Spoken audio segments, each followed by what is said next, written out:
నా పేరు చంద్రశేఖర్ అండి. ఈవిడ మా అత్తగారు రాజశ్రీ, వయసు 55 ఇయర్స్. మేము హైదరాబాద్లోని శాంతినగర్ నౌత్లాలగూడ నుంచి వస్తున్నాం. సో ఒక 2 వారాల క్రితం మేము వచ్చి మా అత్తగారికి సివియర్ స్టమక్ పెయిన్ రావడం వల్ల ఏంటంటే మార్నింగ్ అరౌండ్ 5:30, 6 o'clock స్టార్ట్ అయిన తర్వాత ఇమీడియట్గా మేము అలాగే గ్రాడ్యువల్గా పెయిన్ పెరిగిపోవడంతో 9:30కి డైరెక్ట్గా కిమ్స్ సన్షైన్కి అప్రోచ్ అవ్వడం జరిగింది. సో అది చాలా హెవీగా ఉండడం వల్ల డైరెక్ట్గా ఎమర్జెన్సీ వార్డులోకి జాయిన్ చేశారు. చేసిన తర్వాత ఎక్స్రే గట్రా తీసుకొని ఇవన్నీ చేసిన తర్వాత సిటీ స్కాన్ చేయడంతో పెయిన్ కిల్లర్స్ ఇవన్నీ ఇచ్చిన తర్వాత సో ఏమీ మేజర్ ప్రాబ్లం లేదు, సో డిశ్చార్జ్ అవ్వచ్చు అని చెప్పేసి ఒక 2-3 hours తర్వాత డిశ్చార్జ్ అయిపోవచ్చు అని చెప్పారు. ఈ లోపల డిశ్చార్జ్ ఫార్మాలిటీస్లోకి వెళ్ళే లోపల మళ్ళీ పెయిన్ చాలా ఎక్కువ అవడంతో డాక్టర్ గారు ఏమొచ్చి అడ్మిషన్ రాశారనమాట. సో 1-2 daysలో అయిపోతుందేమో అని అనుకున్నాము. ఆల్మోస్ట్ 2-3-4 days అయిపోయిన తర్వాత కూడా ఏంటంటే ప్రాబ్లం సాల్వ్ అవ్వలేదు. సో ఇన్ దిస్ 4 days ఏంటంటే కంప్లీట్గా వేరియస్ స్కాన్స్ అని చెప్పేసి ఎక్స్రేస్, ఎండోస్కోపీ అన్నీ కూడా కొలనోస్కోపీ ఇవన్నీ చేయడం జరిగింది. సో ఫైనల్గా ఏంటంటే పెయిన్ కిల్లర్ ఇచ్చిన 15 minutes పనిచేస్తుంది ఇది పెయిన్ కిల్లర్. తర్వాత మళ్ళీ వెంటనే నొప్పి స్టార్ట్ అయిపోతుంది. ఏది తిన్నా నీళ్ళు తాగినా కూడా ఒంటికి అయిపోతుంది. ఒంటికి అయిపోవడం వల్ల ఇక్కడ ముక్కులో ఒక పైప్ వేసారు. నాకు పైప్ వేసి మీద అబ్డమన్ తాలూకా బైల్ జ్యూస్ అంతా బయటకు వచ్చేది అనమాట. ఒక బ్యాగ్ పెట్టేసారు.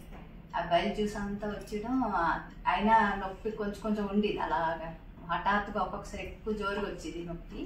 మళ్ళీ పెయిన్ కిల్లర్స్ వేస్తుంటే కొంచెం తగ్గుతుండేది. అలాగా మేము ట్యూస్డే జాయిన్ అయ్యాము. ట్యూస్డే నుంచి సండే వరకు ఏమీ తెలియలే. సిటీ స్కాన్లో, కొలోనోస్కోపీలో, ఎండోస్కోపీలో ఏమీ తెలియలే.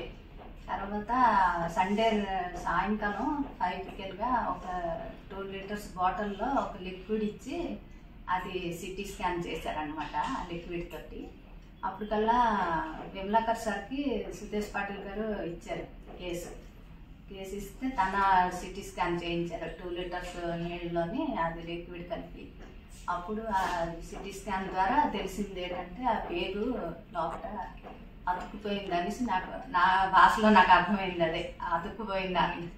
సో సేమ్ అదే రీజన్. దానివల్ల ఏంటంటే ఇనిషియల్గా లాట్రోమ్ అని చెప్పారు. బట్ లాట్రోమ్ అయితే that is a major surgical procedure. మేము కూడా కొంచెం భయపడ్డాం, ఎందుకంటే అది రికవరీ పీరియడ్ కానీ ఇంటర్నెట్లో మేమంతా లాట్రోమ్ అనేది ఏంటి సర్జరీ చూసేసరికి మేము కూడా కొంచెం భయపడ్డాం. బట్ సర్జరీ రూమ్లోకి వెళ్ళిన తర్వాత విమలాకర్ రెడ్డి గారు ఏంటంటే మాకు ధైర్యం చెప్పి అంతా కూడా ఏం ప్రాబ్లం లేదు చూద్దామని చెప్పేసి వెళ్ళిన తర్వాత వన్స్ ఆపరేషన్ థియేటర్లోకి వెళ్ళిన ఒక 1-2 hours తర్వాత సార్ కూడా వచ్చి సో లాప్రోస్కోపిక్ సర్జరీ ద్వారా ప్రాబ్లమ్ సాల్వ్ అయ్యింది. సో ఆల్మోస్ట్ ఒక 3-4 holes చాలా మైనర్ సర్జరీ. సో రికవరీ కూడా ఏమీ వరీ అవసరం లేదు. 1 day కేర్ తీసుకొని డిశ్చార్జ్ అవ్వచ్చు అని చెప్పేసి సార్ కూడా చెప్పారు. సో ఆ తర్వాత సర్జరీ అయిన తర్వాత రిలీఫ్ అనేది చాలా త్వరగా తెలిసింది. మండే సాయంకాలం ఆపరేషన్ చేశారు. 2 hours ఐసీయూలో ఉంచారు, 4 hours ఐసీయూలో ఉంచారు. ఆ మరుసటి రోజు పూర్తిగా నాకు నార్మల్ అయిపోయింది. పూర్తిగా లేకపోతే యూరిన్ బంద్ అయిపోయింది, మోషన్ బంద్ అయిపోయింది, అన్నీ పూర్తిగా క్లియర్ అయిపోయి నాకు పూర్తిగా పెయిన్ కూడా తగ్గిపోయింది. మరుసటి రోజే నేను యాక్టివ్గా ఉండేను. అదే విమలాకర్ సార్ టీం రౌండ్కి వచ్చారు. అప్పుడు చెప్పారు నాకు, మేము మొహం చూసే మాకు తెలిసిపోతుంది మీది పూరా క్లియర్ అయిపోయింది మీది పెయిన్ అనేసి. మరుసటి రోజే డిశ్చార్జ్ ఇచ్చేసారనమాట. నేను నడుచుకుంటూ వెళ్ళిపోయాను ఇంటికి. సిస్టర్స్ అందరూ నీకు వీల్ చైర్ తెస్తాం, స్ట్రెచర్స్ తెస్తాం అంటే ఏం పర్వాలేదు, నన్ను నడుచుకుని వెళ్ళిపోగలను, నాకు అంత బాగుంది ఇప్పుడు అనేసి అన్నాను అనమాట. థ్యాంక్ యూ అండి విమలాకర్ రెడ్డి సార్ గారికి. ఆ టీం కూడా నాకు బాగా ఇచ్చేసారు. అందరూ కూడా బాగా సపోర్ట్ చేశారు.